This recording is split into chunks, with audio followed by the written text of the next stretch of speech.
ब्रह्मा कुमारी संस्था के हर शाखाओं को चलाने के लिए केवल कुमारियों के द्वारा क्यों चलाया जाता है?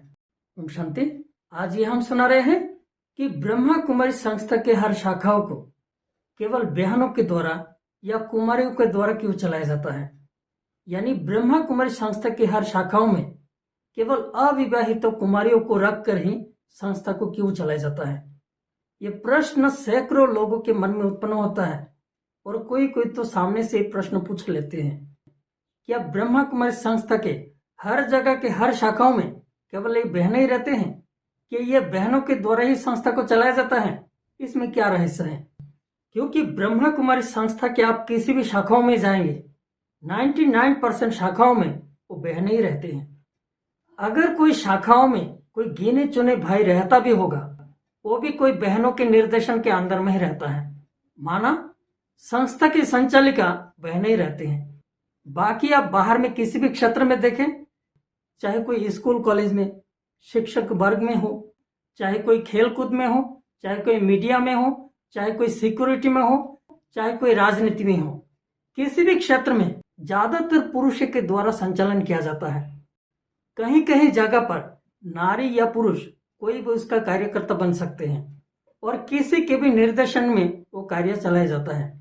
इस प्रकार से देखते हुए कई लोगों के मन में प्रश्न उत्पन्न होता है कि ब्रह्मा कुमारी संस्था की शाखाओं को केवल बहनों के द्वारा संस्था को क्यों चलाया जाता है। और दूसरा प्रश्न ये है कि बाहर में किसी भी क्षेत्र में वहां कोई शादीशुदा महिलाएं भी वहां के कार्यकर्ता की अध्यक्षता बन सकती हैं, वहां के कार्य को चलाया जाता है। लेकिन ब्रह्मा कुमारी संस्था के हर शाखाओं को चलाने के लिए केवल अविवाहित कुमारियों को ही क्यों लिया जाता है? इसमें क्या रहस्य है? इसमें ही एक गहरा रहस्य है जो आपको समझना है कि ब्रह्मा कुमारी संस्था में जितने भी शाखाओं में जितने भी हमारी ब्रह्मा कुमारी बहनें रहते हैं, वहां कोई ब्रह्मा कुमारी संस्था में कोई नौकरी नहीं करती है। नौकरी होने से जिस नौकरी के लिए जिस प्रकार की योग्यता चाहिए और जिसमें वो योग्यता होती है वही उस नौकरी के हकदार होते हैं, चाहे कोई नारी हो चाहे कोई पुरुष हो।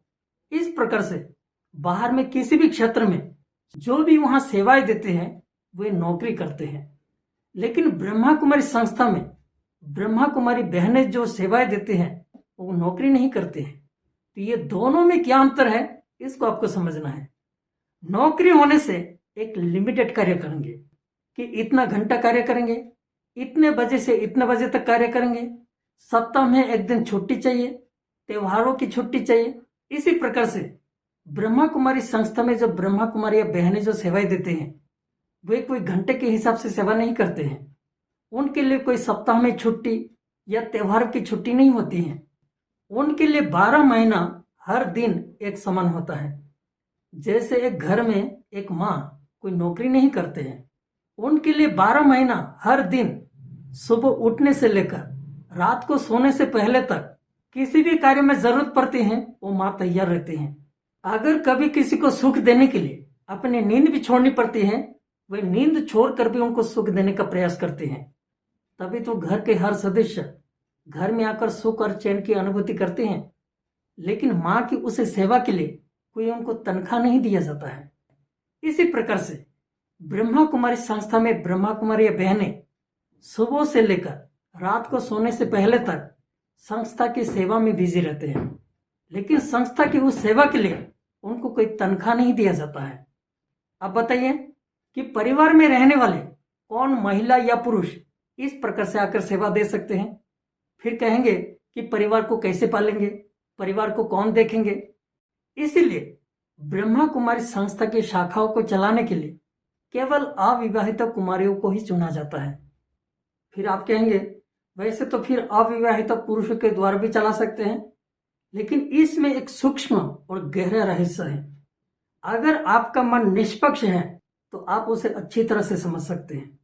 वो रहस्य है कि पुरुष की तुलना में नारी के अंदर ऐसे कुछ मॉरल वैल्यूज उनके संस्कारों में स्वाभाविक रहते हैं और जिन वैल्यूज के कारण उन दूसरे परिवार में जाकर दूसरे परिवार को अपनाकर वो सहज अपना जीवन बिता लेते हैं, जिसमें कभी कुछ सुनना पड़ता है, कभी सहन करना पड़ता है, कभी कुछ झेलना भी पड़ता है, कभी दूसरे के साथ एडजस्ट भी करना पड़ता है। ये सारे जो वैल्यूज है वो नारी के अंदर स्वाभाविक रहते हैं, जो पुरुषों को थोड़ा कठिन लगता है।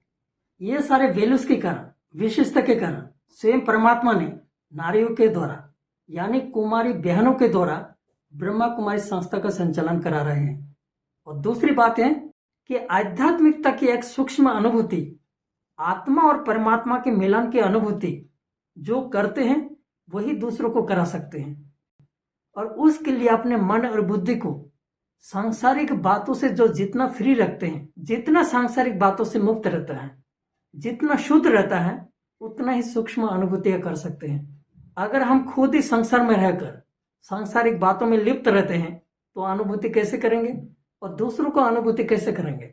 इसीलिए ब्रह्मा कुमारी संस्था की शाखाओं को चलाने के लिए केवल अविवाहित कुमारियों को ही संस्था को चलाने के लिए रखा जाता है। अगर ये सारी बातें आपको समझ में आई, आपके संपर्क में जो भी है उनको इस वीडियो को शेयर करने में आप मदद कीजिए। ओम शांति।